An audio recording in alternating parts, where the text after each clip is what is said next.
The Tommy Schnurmacher Show on Montreal's News Talk Leader, CJAD800. If you are a mature Anglophone, is it possible to find a job in this province? Some surprising answers. That's next.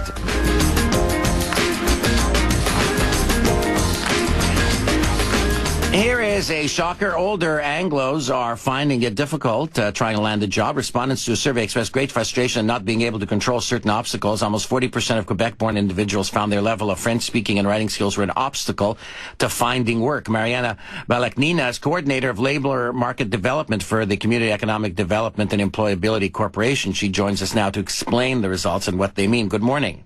Yes, good morning. Tell me, Marianna, were you honestly surprised by these results? Well, we were. Partially, we certainly were surprised. There are quite a few results that are shocking. Some results are certainly pre-assumed prior to the survey, but the poor knowledge of French language, speaking and writing, and the age discrimination that becomes particularly more acute after the age of 50. But the most shocking result was the fact that there is little knowledge about the available resources that are employability related. People not aware of the resources they could access to. Now, why would they expect that they would be able to get a job in Quebec without speaking at least some French or being able to write some French? Well, you know what, there's actually nearly 70% of people that are able to speak French, but I guess it's the people who are not able to speak it that found themselves in the most difficult situation, and these were people that are living outside of the city of Montreal, people who are immigrants, recent immigrants within the past 10 years, and those who are aged 55 and over. They're facing the highest obstacles in terms of the language. Surprisingly enough as well, people living in the Westmount that are another category of individuals who are facing the highest obstacle in terms of their language. Well, what do you mean obstacle? The obstacle is they apply for the job, they ask, do you speak French, and their answer is no, and that's the obstacle? Well, no, they think that their level of French is not sufficient enough for the levels required by a job. But once again, this is only the perceptions of the individuals, so it can vary. And the data really from the survey is the perceptions of individuals of the obstacles they're facing. Oh, so this is a perception. This is not experience that they've had in trying to apply? Is that what you're saying? Oh, it is experience, but right. It's their perception relating to the experience that they have had. Okay, so what is it that they can do about it, other than learn how to speak French or take French courses, written and oral? Well, what they can do about it, certainly they can access the resources available to them in their areas. We actually have a few listed on our website, CEDEC.ca, but also they certainly have to go to those organizations and get training in their area, in the area that they feel they're lacking the skills. Even if it's English or French language skills, mainly this case was the French language skills, there are quite a lot of resources available.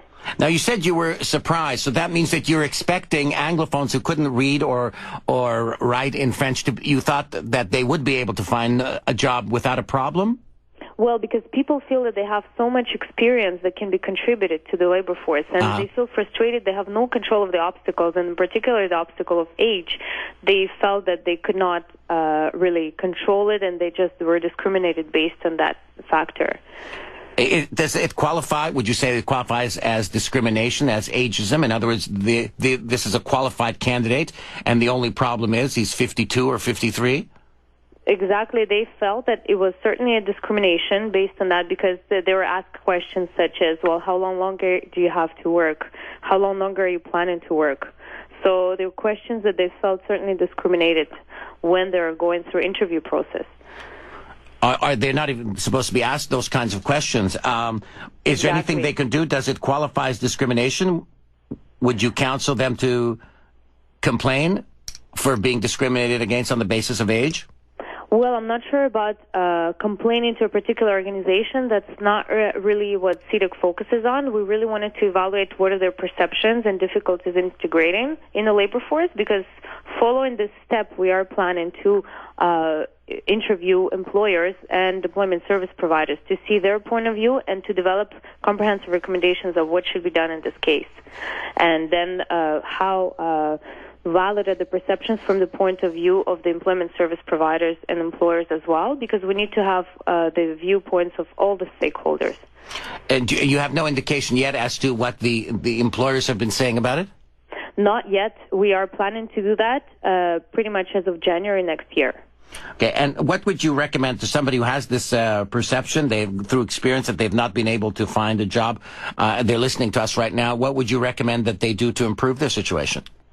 Well, certainly, as we found, only 27% are available of the resources in the area. I suggest them to visit our website and to see what kind of resources are available to them, because we focus on the people that are English-speaking and 45 and over, living in the province of Quebec. Okay, give me an example of some of the resources that they'd find.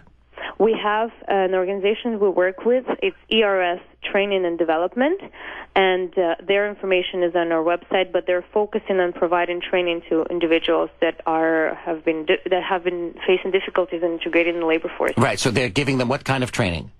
They're giving them training in terms of their development with their CVs, interview preparation skills, and also a lot of pretty much training in their self-esteem, because we found a lot of self-esteem has been affected. But that's not going to... Sorry, yeah, go ahead. But that's not giving them the training on the self-esteem and interview technique and how to write a resume. That's not going to change the fact of their written and oral French skills, is it?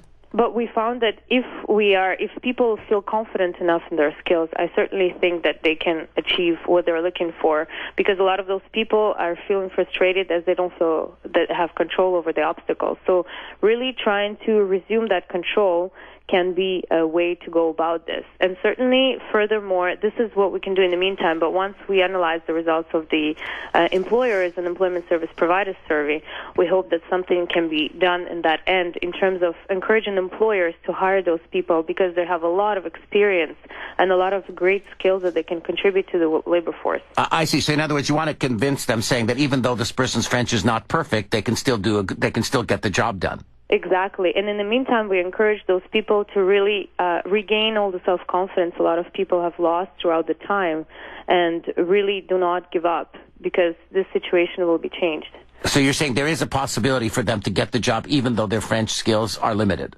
Certainly. Now, now with the people you're talking about, these are not people who are unilingual Anglophone. We're talking about people who do speak and write French to some extent? A lot of people are bilingual, that's right.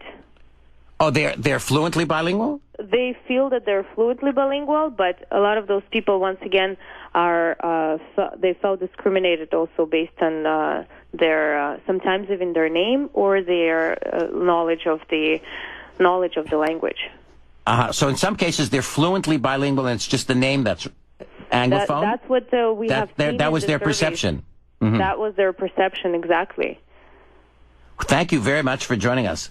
Well, thank you very much for having me online. Marianna Balakhnina, Coordinator of Labor Market Development for the Community Economic Development and Employability Corporation. Imagine that. So in other words, if you're bilingual but the name is English, that's exactly what we're talking about in the first half hour. That's exactly what we were saying in the first half hour.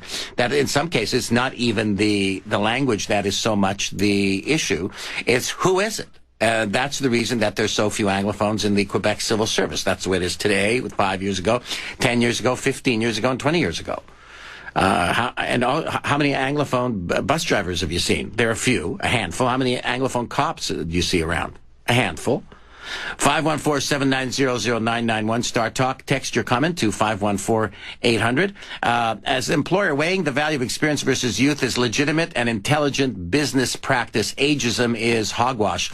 Actually, ageism isn't hogwash at all. What we're talking about, and this is the reason this is happening, by the way, if you're curious, is that why should they hire somebody who's 55 and experienced and has been getting a good salary and is very good at what they do, when they can hire somebody who's 25 and give them a much worse deal and pay them a lot less? So they're doing it. It's business practice because they want to save the money, because it's a lot cheaper to hire someone who's just starting than it is to hire somebody who's had 20 or 30 years of experience. As a matter of fact, you'll even take the inexperienced person who might not do that well if the price is half price, because then you can hire two for the price of one. And the only reason you're saying no, I mean, it's because of age, because along with age, in many cases, goes a salary requirement. Yeah, if somebody who's been at the same company for 20 or 30 years, they can get the same job done by somebody who just comes in. More or less the same job, won't be as good, but it'll be a lot cheaper. That's one of the main considerations for it.